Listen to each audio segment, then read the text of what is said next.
I'm like, I just want to live in my own house. I should never bought this house. Why? The world is shutting down. Real estate's gonna fall apart. Awesome. Okay. Koukun? Nice to be back here with you again. We've got one of my longtime friends, Darren, with us here. We'll probably touch on little things. He's a commercial baker in Welland. Him and I also own a property together, and he's got some interesting stories about how he first started getting into the real estate world. So might as well get into it, right? Yeah. So Darren, tell us a little bit about how you got started in real estate investing and just real estate in general. Well, first property I purchased it closed March 2nd, of 2020.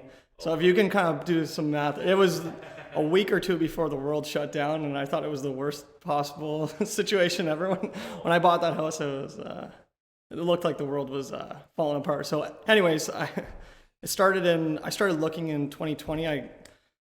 I listened to, basically I remember there was a period of time in 2019 where inventory of housing was looking really low, and suddenly all the people I listened to are like, we could have a really big run up in real estate prices. The inventory is so low. And I was like, you know what? I'm going to call my buddy Ryan, who I know is a realtor, and he's going to get me into this. So I had no idea where to start. I just remember sending a text to Ryan, hey Ryan, you want to look at some properties? And so anyways, we started looking early 2020, buy a town or a semi-detached property in St. Catharines, the cheapest property on the market, I'd say. If not, probably the cheapest. It started with a 2. I mean, there's not many left there nowadays. No, do you remember it was in the 2s? 295. 295. Okay. Yep, 295. Yeah, so probably the cheapest livable property on the market for sure. 100%. As a single guy, I could actually afford. It worked out. Like I wasn't. And did you remember that we actually ended up offering on that property twice? Yes, that's right. The first offer was too low. Oh, and then it went back on the market. That's right. I forgot. Yeah, we offered initially. Yeah. The first offer, I don't know if we were too low or it had something to do with the clauses that we had. Okay. But they essentially wanted somebody to assume all of the tenants that were there. Right. It was a student house. Yep. And I think there was 5 or 6 rooms in the student house. 5, yeah. And I believe when we offered initially, we said that we wanted it vacant possession. Correct. Because you were going to be moving into it. Correct. And then somebody else ended up offering, they got an accepted offer that was conditional. And then for whatever reason that fell apart and it went back on the market and it wasn't just like 2 or 3 days later. It was like a week or two later. I remember that, yeah. And then we looked at other properties. We looked too. at other properties in the We meantime. put on an offer on another semi in Welland. Okay. And I missed out on it by $5,000. And I was so disappointed. I'm like, I can't believe we didn't get that. And I remember being like, the next property that comes up, you gotta kind of lose out on a few first, and then you're like, the next one, we're gonna make the offer that you need to make to get the deal done, right? And that's pretty much what we did. Then it came back up on the market. It came back up, and then I remember being there, and I don't think you were working in your current position at the time, but you were still working in banking, and you're gonna get a mortgage through your where you were working. Yeah. And I remember we had to assume the tenants. Yeah. In the thing, but you were getting like whatever a regular mortgage, and I was like, Darren, I don't know if this is gonna work. And you were like, don't worry about it, we're gonna make it work. Actually, yeah, I do remember that. When you're getting a mortgage through your employer, they actually put more scrutiny into, believe it or not. So I remember talking to one of my managers, one of my bosses. I was like, hey, I just bought this house, and it's kind of important to me that I get this mortgage done and everything. And I'm like, do you think you could talk to someone at the branch to make sure this deal gets done? And he's like, yeah, I'll make sure. I'll talk to the branch manager there. You'll get that done. I'm like, thank you. So anyways, we got the property, assumed 2 tenants. Like I said, closed March 2nd, 2020.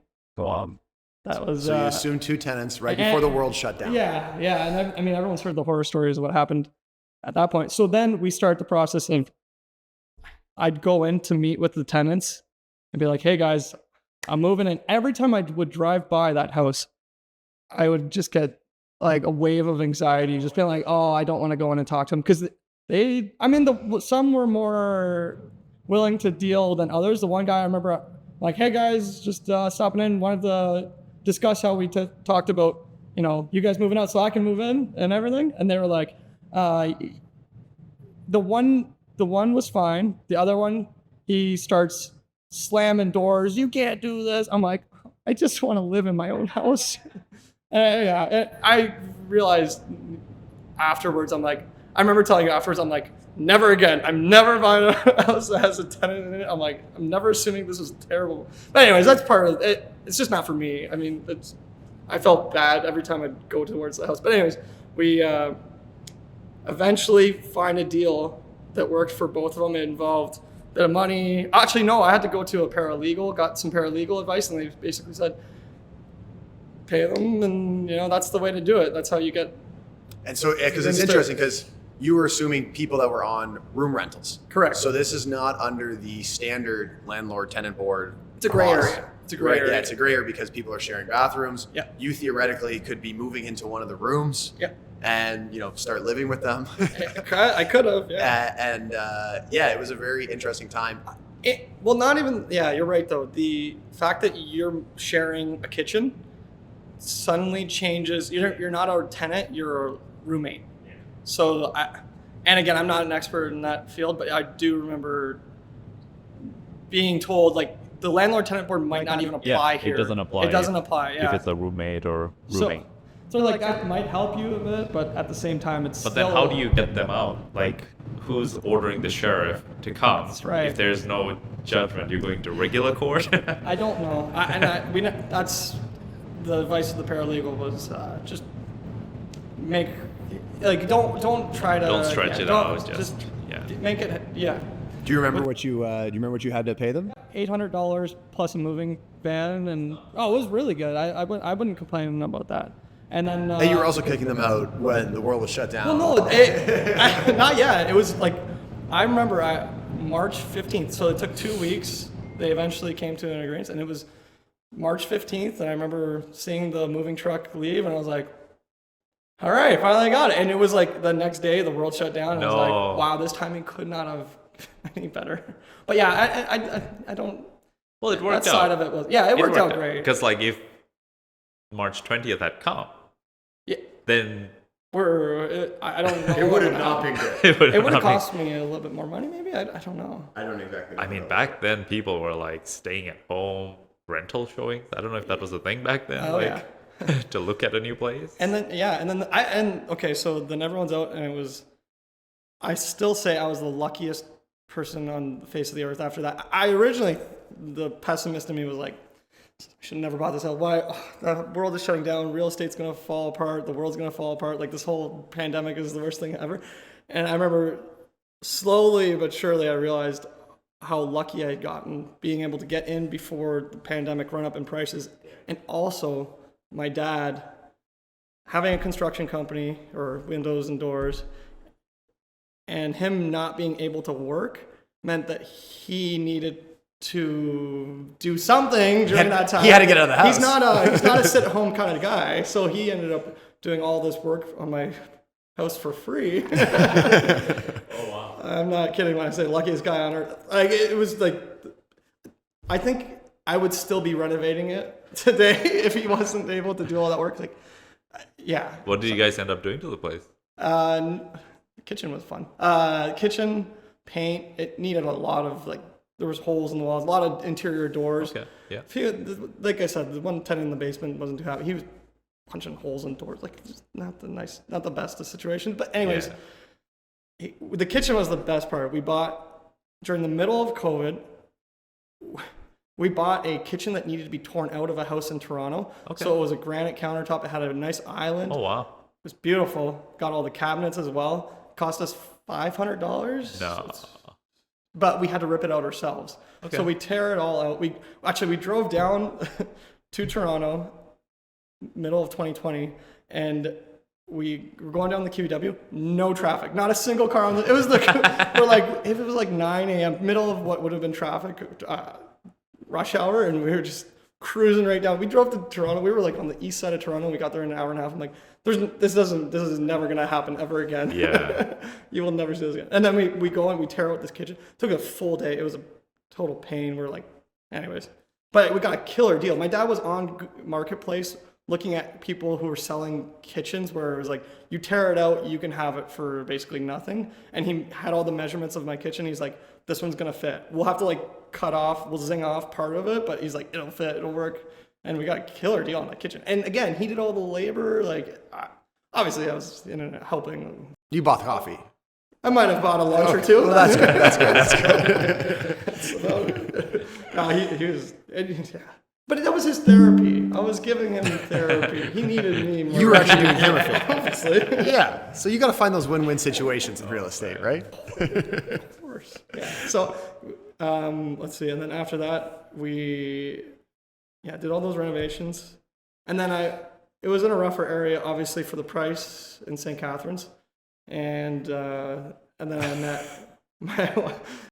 I just thought about the one time that you went for a walk and found somebody who was no longer with us on your walk. Oh, I thought you were talking about a different. No, I was talking about your What's the park called? Centennial Park. Centennial Park. If you know Centennial Park in St. Catharines. Yeah.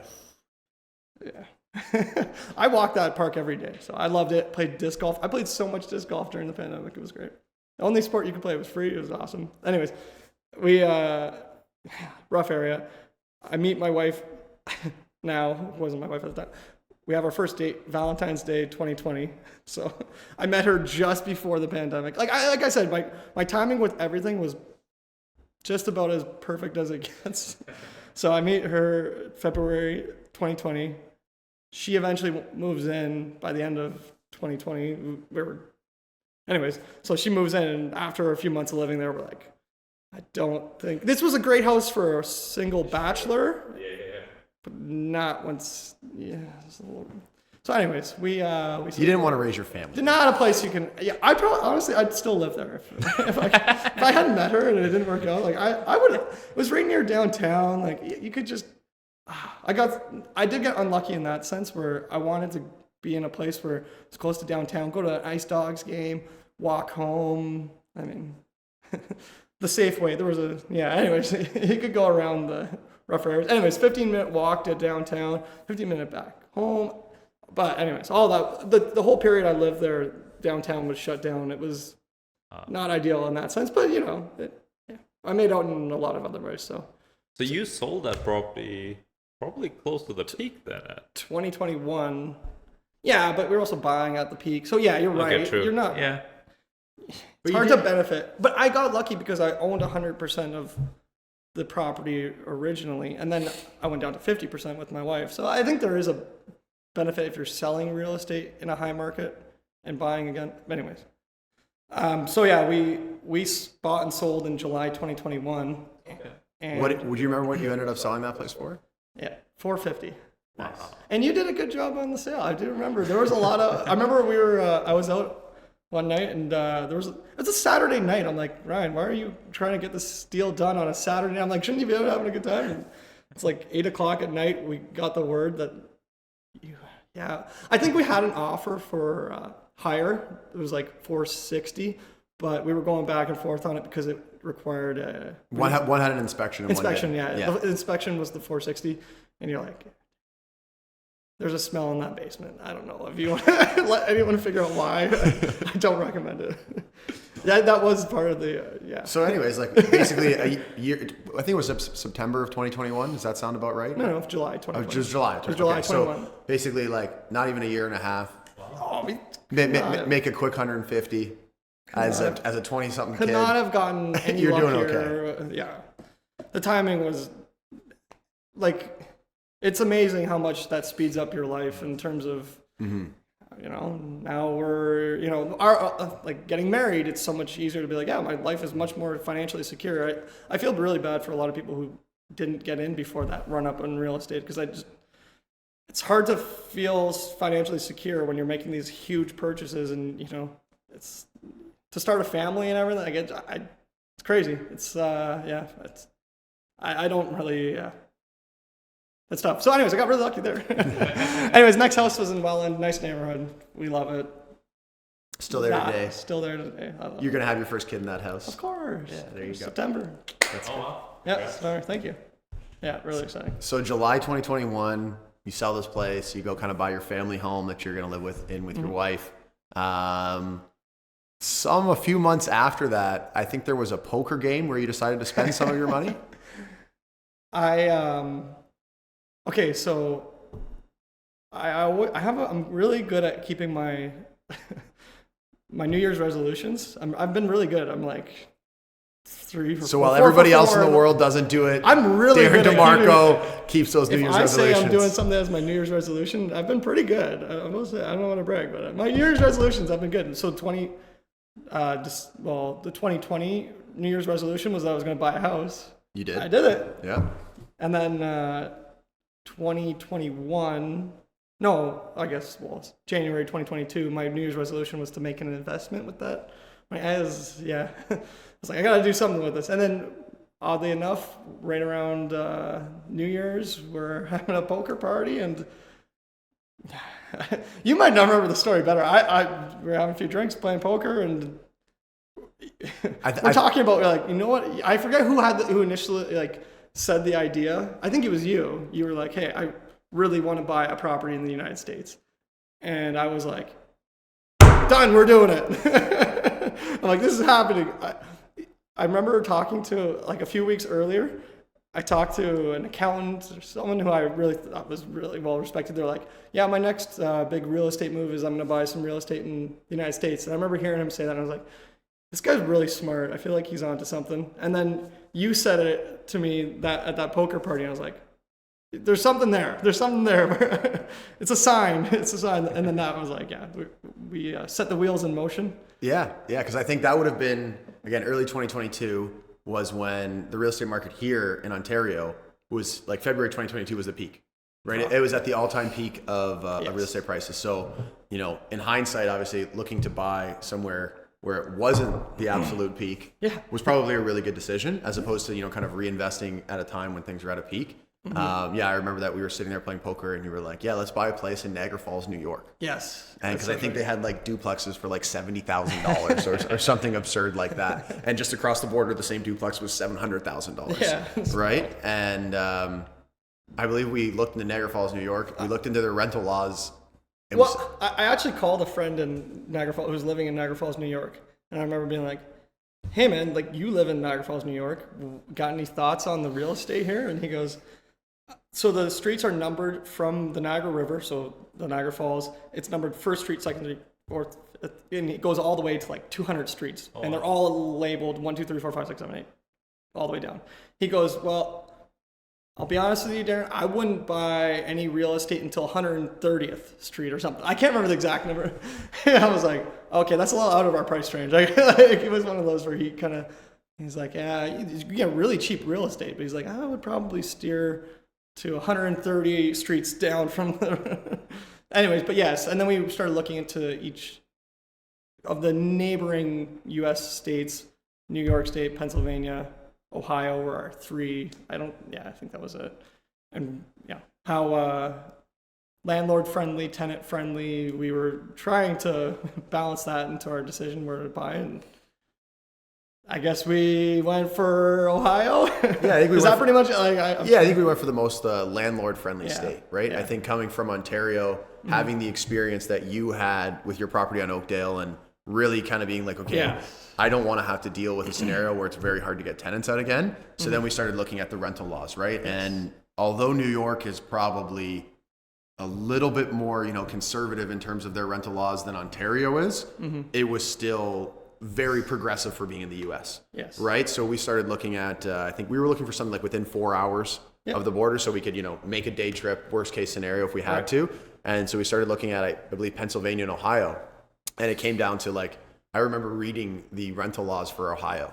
And I remember, like, in their, not their constitution, but whatever it was, it had like this statement that said the state of Ohio will never have rental regulations or rent control because we deem it not positive for the rental housing supply. Right. Because if we put in rent controls, landlords will stop taking care of their properties, and that will decrease the housing supply. And I remember reading this, and it was like somebody was like preaching to me. Light bulb went off. Yeah, I was like, this is the place we're going to buy. And you know what? I don't.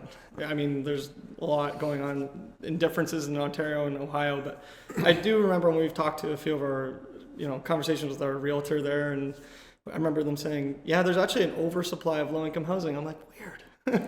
So weird. I've never heard of that before.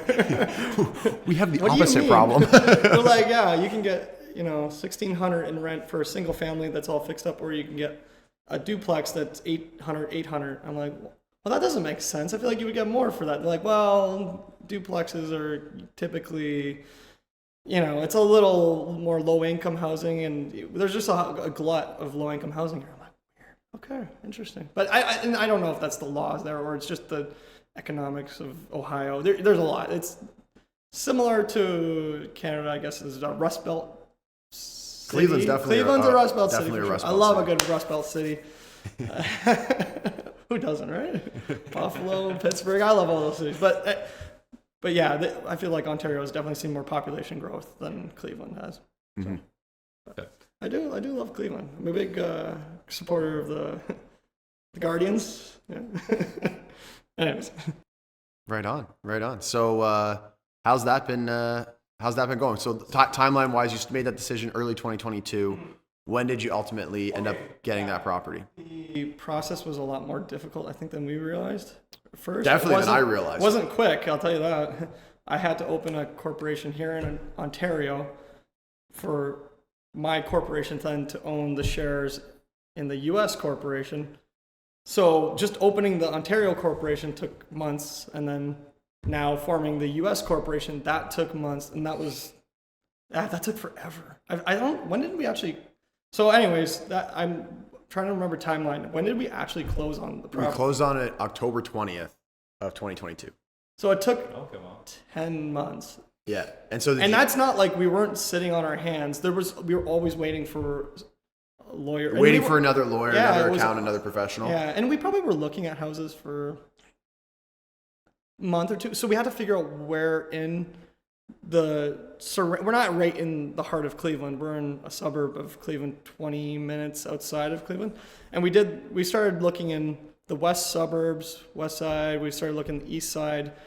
We went some of the lower income areas. We went to some higher incomes. We tried to see everything we could.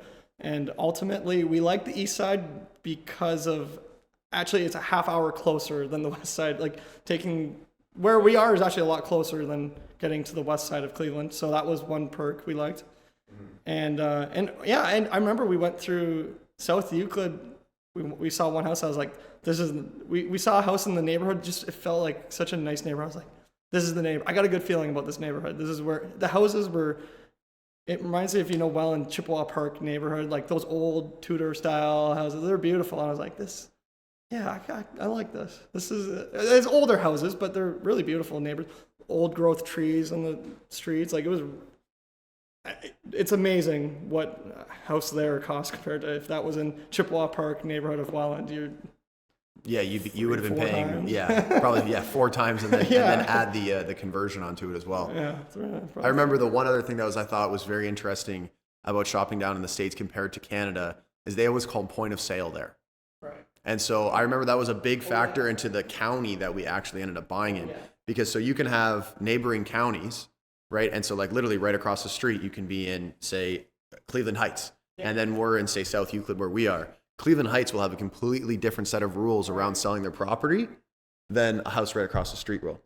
Really? Yeah. It's crazy. And just to add to that, the reason we really liked our house too is because it already had a rental license. So you need to get a license for your property to operate as a rental property. So this property already had an active license essentially. So we didn't have to go through this point of sale. Yeah, I can't even really explain it. It's like they have to do an inspection on the house. So it's not like, so here obviously you can get an inspection done by a buyer. There, when you purchase something, even if you say purchase it firm without an inspection, if you're in one of these counties that has this point of sale, the county does an inspection on the property. Oh, interesting. And so then the county will do an inspection on the property. And so like theoretically, I could offer on your house, say $100,000. Yeah. I could give you cash firm.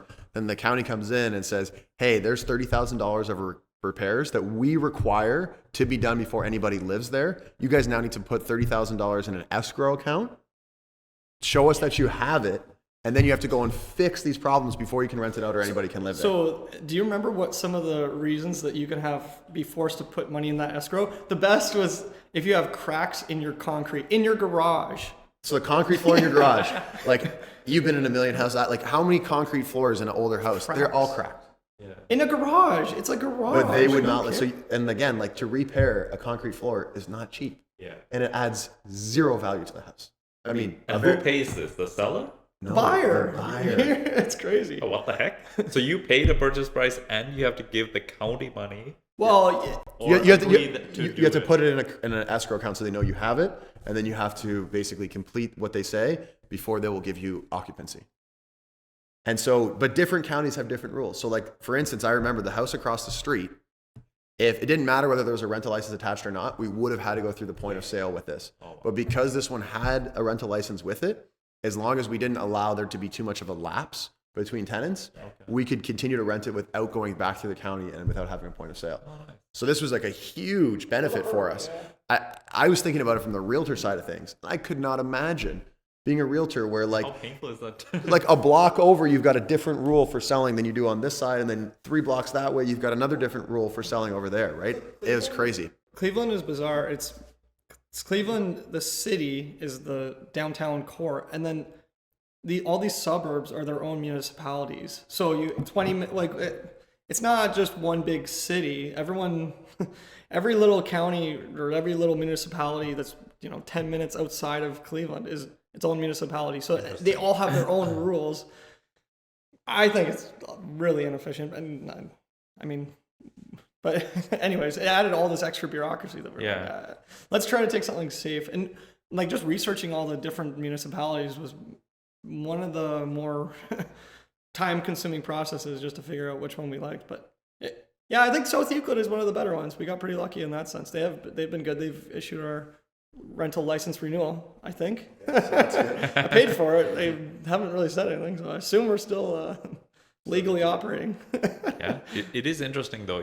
When you go into a new market, there's things you need to know to ask about that don't exist in Exactly. like your current markets, right? Like, together you and I have dealt with, hundreds of investment property transactions. So I go there thinking that I know what the questions are to ask because I've done this, 100 times. And you get in there and all of a sudden you get something like this thrown at you and you're like, I didn't even know I need to ask that. Like, you don't know what you don't know, right? And so I think that's like a really important advice for anybody that's looking to buy anything outside of where they currently are and they currently live is like, you need a trusted professional there that's going to be able to tell you like what you don't know. And I will give our realtor a lot of credit. She was very, very good with understanding the different counties and the different rules associated with those counties. And She actually said she mainly operated in the east side of Cleveland, and she suggested staying on the east side of Cleveland if you wanted to benefit from her expertise. I do remember her that being one of the factors of why we chose South Euclid. But yeah, you're right. It really shows the usefulness of a local expert. Of somebody who's local, right? And even there, like, think about it. Like, I think about it from our perspective here. It's $100,000 house, and this lady has to know so much about all of this. Like, I'm like, she is really working hard for her dollars over there. Yeah, you're right. Like, think about know what I'm saying? Like, the amount of time, effort she put into that, and like, she almost made as much when she leased our place out as she did when we bought it. What? No, Because we gave her a full month's rent for leasing it. Okay. So she got $1,650, and I think she only made $3,000 on the purchase. And we went through a lot of properties. We checked out a lot of different neighborhoods. Oh wow. She drove around, and gas money alone, she's much better off on doing rentals. On the rental side. So it's a very different dynamic, right? That you're not always aware of. And I think we probably got lucky with who we found as a realtor, and then they found us a pretty good tenant, and she gave us some trades access as well. We should maybe bring up the buying sight unseen in a. Yeah, we did. Like we did buy it sight unseen. That's actually true. I forgot about that. I don't. Maybe a learning experience in a way. Yeah. Not that we would have known. But anyways, Ryan's helped a lot of people buy sight unseen, so it's good for him to be on the other end of yeah. that. So to touch on that is actually interesting because at that period of time, we were dealing with a lot of clients here who were coming from the GTA and were buying homes in the Niagara region as investments. That was really like kind of our bread and butter. And a lot of those people were either coming to us, had worked with us before, or they knew somebody who worked with us before. So there was a fairly high level of trust involved in that transaction. So I think during like the 2021, 2022 period, like I would say probably close to half of our investor clients bought sight unseen.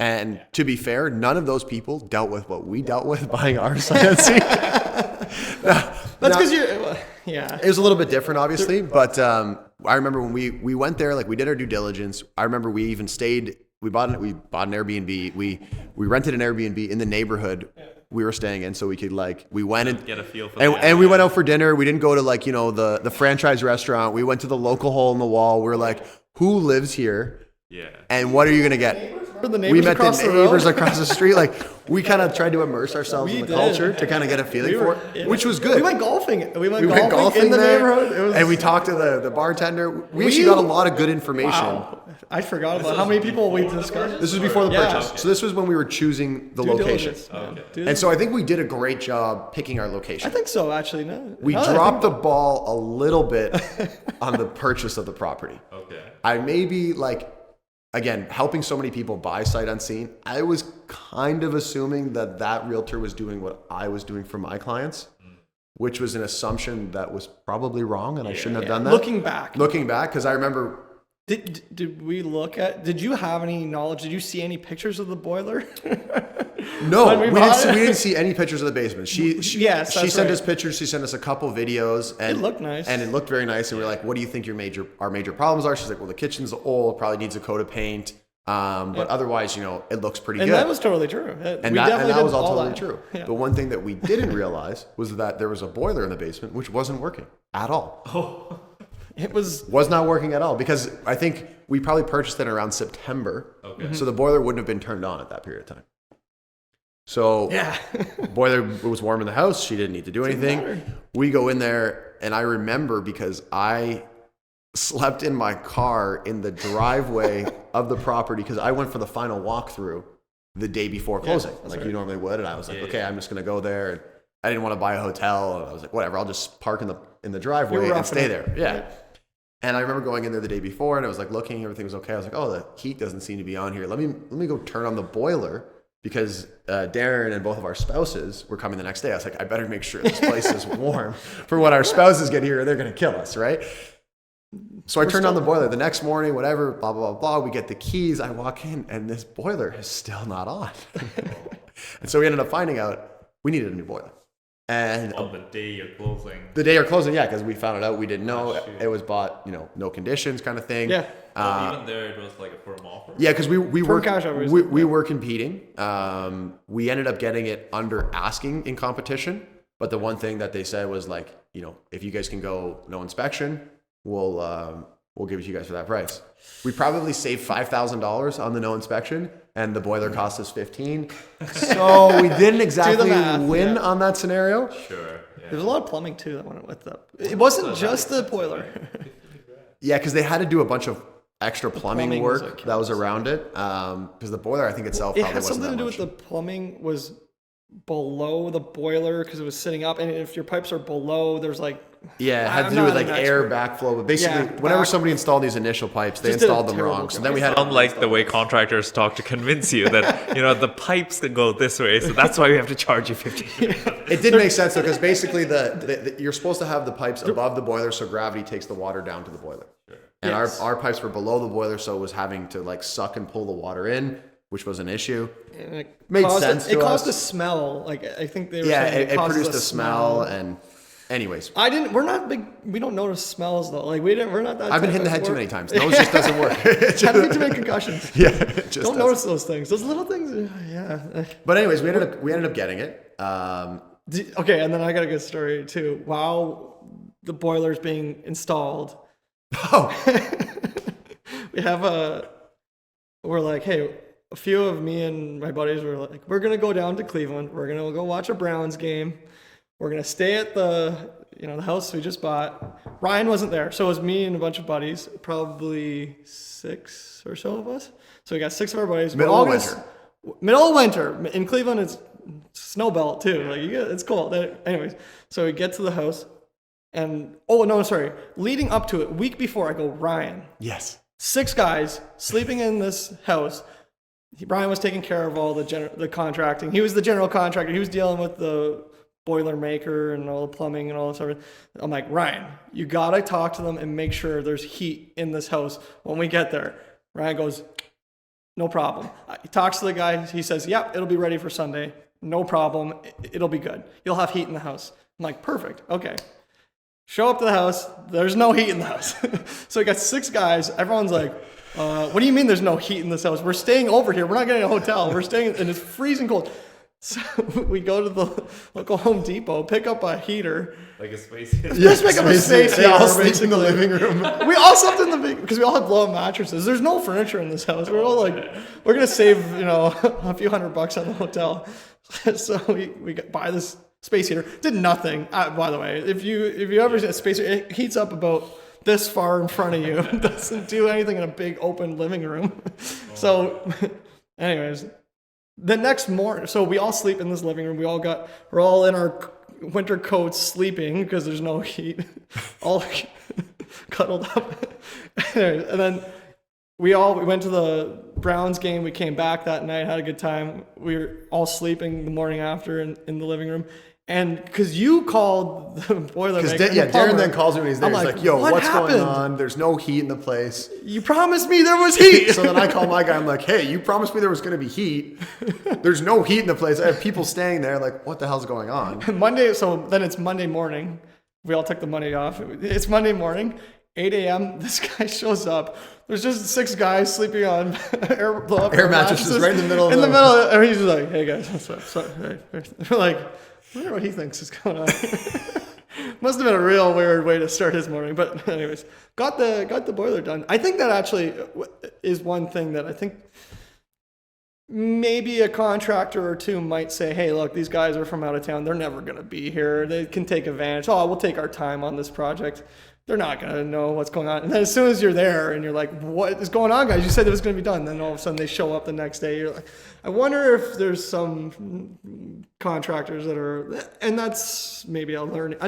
We've built some good some good connections now. I forget his name. But anyways, it does take a bit of time to find who's the good contractors and who isn't, who's going to show up and actually do it. And Yeah, it's a little trickier when it's not your backyard. And yeah, it's another thing when you're managing it, right? I remember when we first bought it, Mm-hmm. I basically lived there for 5 days, just kind of interviewed contractors and Yeah. whatnot, just to try and build some relationships with painter, people. yeah. And yeah, we got a lot of good people for all of the cosmetic stuff, but the good- boiler we kind of went with whoever was going to give us a financing on the boiler because we had money set aside to do the repairs. We had money set aside to buy the house. But we did not have that extra $15,000 set aside. We USD as well. So that's all. 10% of your purchase price. Don't remind me. So more than 10. So we ended up going with the company that basically said, we'll give you an interest-free loan for 15 months. Okay. And so we were like, okay, well, it'll come out of our tenant's rent. Yeah. It'll work out. It ended up, that part of it actually worked out just fine. Surprisingly, I thought there was a few moments where we thought we might have screwed up and we were going to get charged. Because if you don't pay, so if you take the full 12 months to pay off the loan, it's like Leon's. If you don't pay off by that day, if you're a day late, you get charged all that interest. Yeah. So we were freaking out the week before, trying to mail a check down to their. Anyways, but we figured it out. We got it all paid off. They didn't charge us a dime in interest, so it worked out good. We did get the free interest there. So We did. That was our. That was pretty bold. We made that work though. Yeah, and now it's running. It's running. It's running along. It's kind of nice once it's going. You're like, oh, okay. Rents are coming in. And it's kind of I think it's looking back on it in hindsight. You see a lot of people who bought properties in that time with leverage here in Ontario, right? And they bought at record low interest rates, all-time property high values, and those people are in very different situations with their asset than they are now, regardless of what the purchase price did. Purchase price obviously went down a lot more there than it did where we were. Against some of the fundamentals of the U.S. and Canada and their mortgage rules. But what was very interesting is a lot of people who bought there now, they might have had $500 worth of cash flow, and now they have zero or probably negative $200 or $300. Whereas because we were able to kind of buy something a lot cheaper in a different market, we have still significant cash flow coming in every month. For sure. And it's almost like it's a hedge against when things go down when you have that much cash flow, as opposed to relying on cash something flow else, is king. That is 100% correct. Well, this is a property you guys, obviously you couldn't get financing to purchase out there, at least easily. We now know of a way, but yeah, like it's very high. The cost of leverage is extremely high. The problem is we're foreign owners trying to get.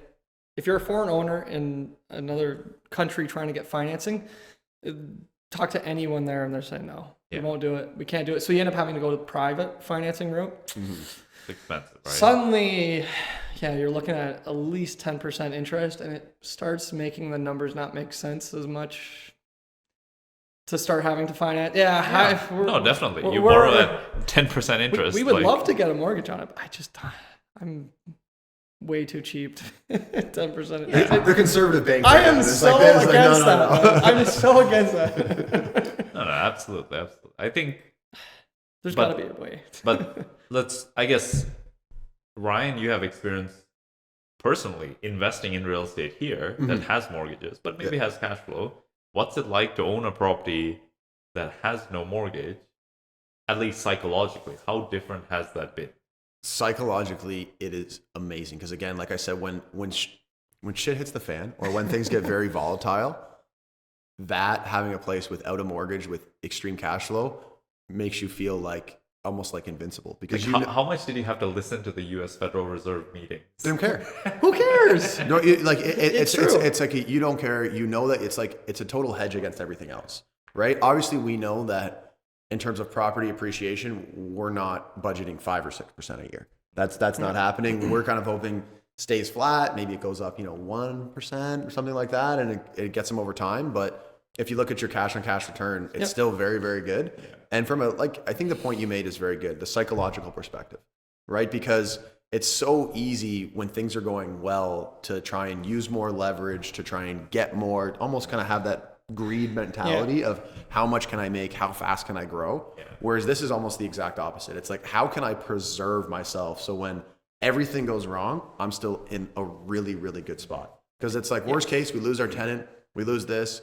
I mean, we really don't need insurance on the property because there's no mortgage. Insurance is so cheap that it doesn't make sense not to have it, but it's like we're paying insurance and taxes.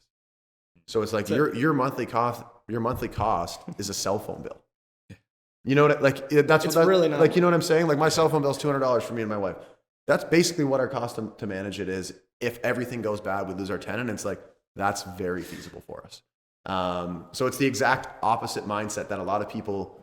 We know a lot of clients right now that their property's underwater. Yep. They are losing $1,000 a month even with tenants in it. Yeah. They can't sell the property because they don't have enough equity into it. So they would actually have to pay to sell the property. Yeah. That's a very different psychological position than we're in. So it's nice to have the hedge, I think. I mean, you've heard all the stories. I think it's very clear there's a lot more headaches than you realize doing what we did. Being a foreign investor like that, there was a lot more. Everything takes longer. There's challenges and everything. But at the end of the day, I see this investment as diversification. I already own a house here in Canada. I have a lot of exposure to the Canadian real estate market. My job is very real estate heavy. So if real estate goes in the dumps here, I have a lot in the States, a lot on the line, right? I see this investment into an American real estate as diversification. So any good wealth advisor with your stock portfolio would say, don't just buy one stock. You'd buy a whole, ETF. Anyways, my point is, I think I see this investment completely as a real estate diversification move. I think that's any good wealth advisor would say the same for your stocks. I think from a real estate perspective, I like it. I feel much better knowing that we have a little bit more exposure to different parts of real estate. I do. I think it's nice to have a little US dollar investments US dollars. I'm telling you, it's never a bad thing to earn US dollars, and get paid in US dollars. It's a good asset to have, I think. Good asset class. So we've seen some of your riskier moves here, I guess, buying a house right before COVID comes, assuming tenants that you're going to have to kick out, dealing with all that fun stuff. You know what I've noticed about all those riskier moves? It's always when I'm involved with you. Have you noticed that? There seems to be a recurring theme. You make me do some really stupid stuff. I gotta stop hanging out with you. Let's be clear, that all work. Actually, it is true. I think I'm really risk averse in being a banker. I mean, that makes sense. But yeah, sometimes you do have to step up and be like, all right, I need to like partner with, I'm really glad we did buying something together with someone was also a big move. I don't think I would have ever done that on my own. I don't think you could do something like that on your own. It's just, you need you call it the accountability partner, buddy, accountability buddy. I don't know. Yeah. Something like that was big. I think that definitely forced me to make a riskier move. And you're right. Every move I've done with you has worked out. So I can't fault you yet. Yeah. There's still a lot of time. Yeah. I deal with a lot of the stress on that, but You do. You know what? I will say, Ryan, you've been a fantastic business partner, and I don't even know how much time and effort you put into it, but I know it's more than me. I know it's more than me. I know you deal with the tenant and all the other general contractors. I know it's more than what I do. But anyways, hey, well, I think that's a good point, though. Not trying to pump my tires, but in that dealing with somebody in a partnership that is different from you, right? I think that's a mistake that a lot of people can make. Is getting into a partnership with somebody that's like them because it's easy, right? Like you and I have very different risk tolerances. For sure. We have different skill sets. Like you like doing things that I don't like doing. I know I don't like doing them. Okay, but you do them. I do them because you asked me to do it, and I know how much I do them though, because if I didn't do them, I'd feel bad because I know how much effort you put in. But we have different strengths and skill sets, and we have different risk tolerances. For sure. And having that balance, I think, in a partnership For sure. is very important. I mean, Koukun and I have that as well, where we have very different skill sets tell. and different risk tolerances. But I think anytime you're looking to get into a partnership with somebody, you shouldn't be looking for somebody that's like you.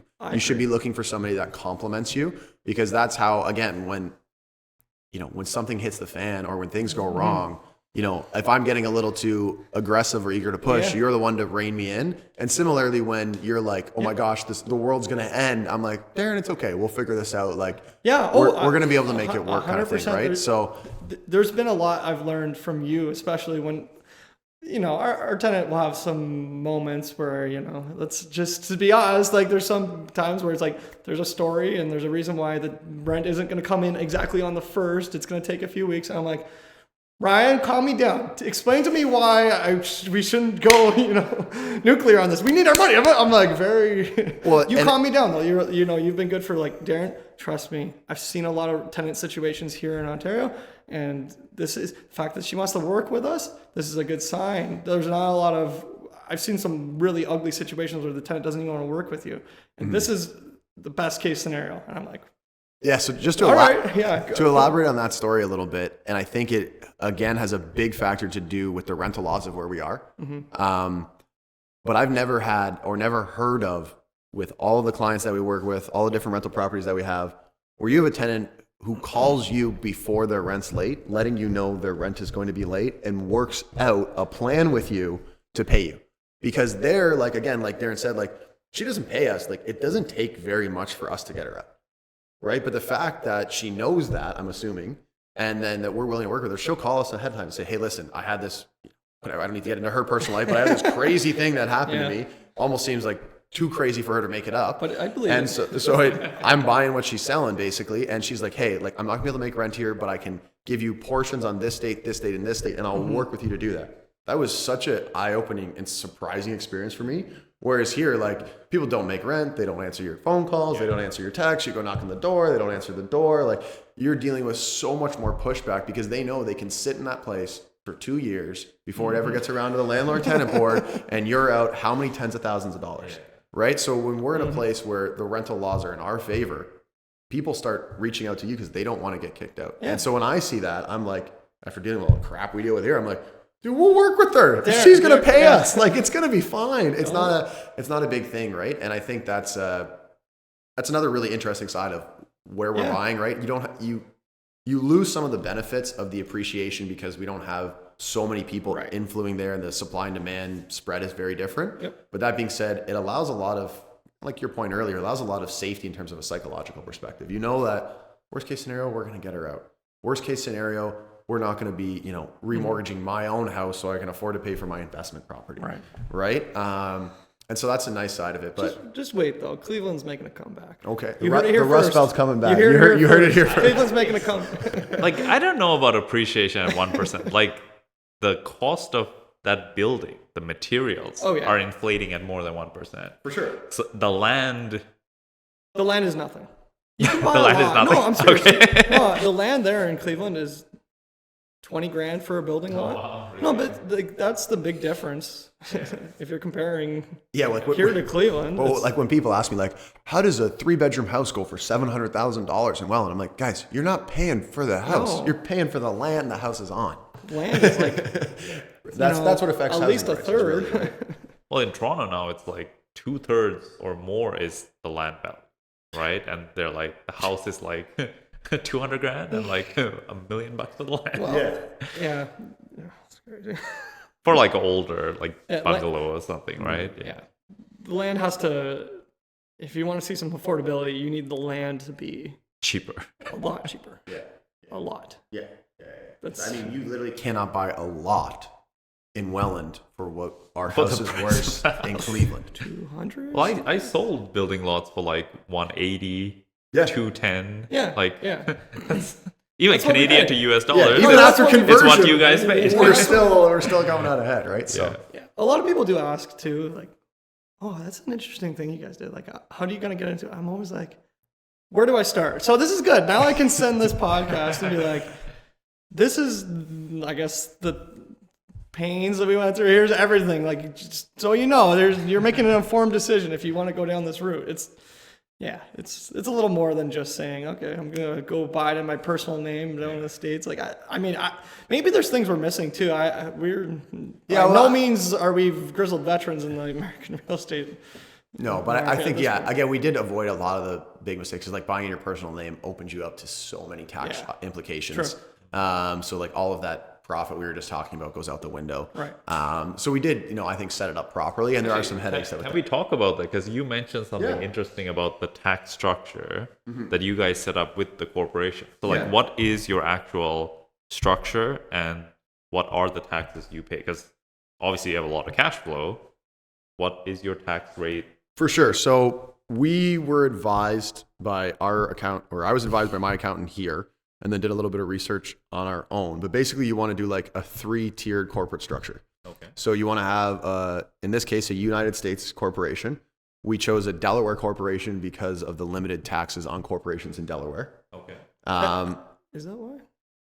That's Is that why we chose Delaware? that's what the I'm accountant told learning me. something here too. This is great. That's what the I don't accountant think told it's me. taxes. I think it has to do. Anyway, it doesn't matter. Okay. Delaware. There's something to do with Delaware though. Yeah, I think it was because there's a low corporate tax rate in Delaware. So we Do have you know what that is? It's very nominal. I think it's because it's easy to deal with the Delaware courts or something. I don't know. I'm not an expert on this. But doesn't matter. Yeah. So, anyways, like you have a Delaware Corp or whatever Corp you want to pick. So we have our Delaware Corp there. And that is like a holding company. It's a holdco. It's a holdco in a Canadian corporation thing. It's called something different in the U.S. Sure. Okay. But it's the U.S. equivalent Okay. of a holdco. And then that corporation, in our case, is owned by 2 Canadian corporations. It could be owned by a single Canadian corporation, but for our purposes, just so that it's basically like our joint venture agreement. That's right. Because then the way we set up that corporate structure, he owns 50%, I own 50%, each in our respective Canadian corporations. Yeah. And then we're obviously directors of those Canadian corporations as well. And so we pay 0 Canadian tax. Until So you pay a dividend. So yes and no. So like All right. we pay 0 Canadian tax on the ongoing revenue that goes from there. We just pay the corporate tax rate in America. So we've owned this property. We've basically had 1 full year of a tax cycle because of our bill payments and everything like that. There was 0 tax liability for this year. But once it's fully normalized, and the There results- will be some tax payments associated Is with it in it. the single digits? It would- double digits? It would be low double Yeah. digits. Okay. It would be But low it would double be digits. the corporate tax rate in Ohio, or federal. I don't know Yeah. exactly, but yeah. Yeah, so we wouldn't be paying the corporate tax rate in Ohio. We pay the corporate tax rate in Delaware because it's a Delaware Corp, even though it's operating Oh, in Ohio. Now, hold on. Is there another corp in Ohio? No, so our Delaware Corp is licensed. yes, that's right. It's licensed to operate in Ohio. Okay. There's it's called a registered agent. You have Yes. to. Okay, so when you say the 3-tier, it's you guys each have a corp that owns this one U.S. corp. So the 3-tier is U.S. Corp, Canadian Corp, individual. That's the 3 tiers. So you have individual, that's tier 1. Canadian corporation is tier 2. U.S. corporation is tier 3. Gotcha. We just in terms of the taxation. Okay. Yeah, because I have heard of this structure of the Canadian corp owning the U.S. corp, allowing the U.S. corp to do a 1031 exchange. So I believe that's correct. We haven't done that. You haven't got that right. We haven't gotten to that point yet, but I believe that's correct because the U.S. corp is technically It's a U.S. individual. Is a U.S. individual. Yeah. So it can do a 1031 exchange, which is big. Again, say we wanted to do this and we're now 60 years old and we want to go buy a place in Florida, we could sell that, buy the place in Florida with no tax liability. Okay, that's pretty interesting. Which is interesting. Similarly, if we want to withdraw funds from the U.S. corp, so we can move the funds from the U.S. corp to the Canadian corp. Yeah. Zero tax. The only time we get taxed is when we take it out of the Canadian corp and pay ourselves personally. Hold on. So you're telling when it pays a dividend to the Canadian corp, would that not be dividend a revenue? That would be a revenue, would it not? So it's basically the way it would work is the Rydar Inc. is the corp's name. Rydar, baby. That's our two names. Ryan Darren, if you couldn't put that. Rydar Inc. would essentially they would give a loan to the Canadian corp. And so they're just moving the money back and forth. Oh, interesting. So there's no tax liability moving that. That's why you need... Does it have to be a loan though? Because if one corp owns another corp... We're getting into a bit of tax law here. I actually I'm don't a think little that... over my head. Yeah, let's just be very clear. We are not experts in this field. And I actually don't think we should even be commenting on it. But anyways. But yeah, I know you can move the money from the U.S. corp to the Canadian corp tax-free. So that's how you get the money across the border tax-free. So if you were to own the property in the U.S. personally... as soon as that money, then you're getting taxed. You're being taxed U.S. side and the Canadian side. I don't know if I agree with that. I think if you're transferring money as a dividend payment to the Canadian corp from, say we make all this money from the rental property, we pay a dividend to our Canadian companies, Canadian corporations. That is considered revenue, no, and that would be the tax liability. The profit would be taxed. The tax liability doesn't come until we remove the money from our Canadian corp, until it's paid to us personally. So the money, I'm 100%. We're talking to. Let's get an accountant on here. Let's bring Biz in. But let's get Biz over here. I am at least 90% confident. You're more confident than I am. That you can move the money between the U.S. corp to the Canadian corp tax free, and then obviously if I wanted to spend the money in the Canadian corp, I could do so. However, it's just a holding company, so I'm not going to spend it in there. I then have to pay it out to myself, but then I'm just getting paid my regular tax rate. So like Ryan, as a dividend coming out of there. So Ryan, for sure, the money that we did a shareholder or a related party loan from our Canadian corps into our U.S. corps. That can be returned. Now that can be returned tax-free. That I'm 100%. You're right. I'm that money, so our initial investment, for sure, we can get back. Right? That's not revenue. As soon as you're paying a dividend, that's where I'm not sure. But anyways, that I don't think we're getting way too in the weeds on this. I'm sorry. Theoretically, we're just going to put it probably gets spent. I'm going to go ahead and say it's. I think we're just going to spend. I think we're just going to spend so it. But you're going to return back 150 grand roughly of your capital, or 200 Canadian, right? Split between two, right? Yeah. And then you're going to just 1031 exchange this property to indefinitely. Yeah. So you will never sell this property taxably there should in never this be U.S. corp. That's correct. There should theoretically never be a taxable sale on that. You're thinking so many more years than I am. Like I don't even think about what I'm gonna do next week. He only knows what he's having for dinner because there's a reservation. Okay, like otherwise he wouldn't even be planning that far ahead. You're playing 40 chess, and I'm still playing checkers, man. Man.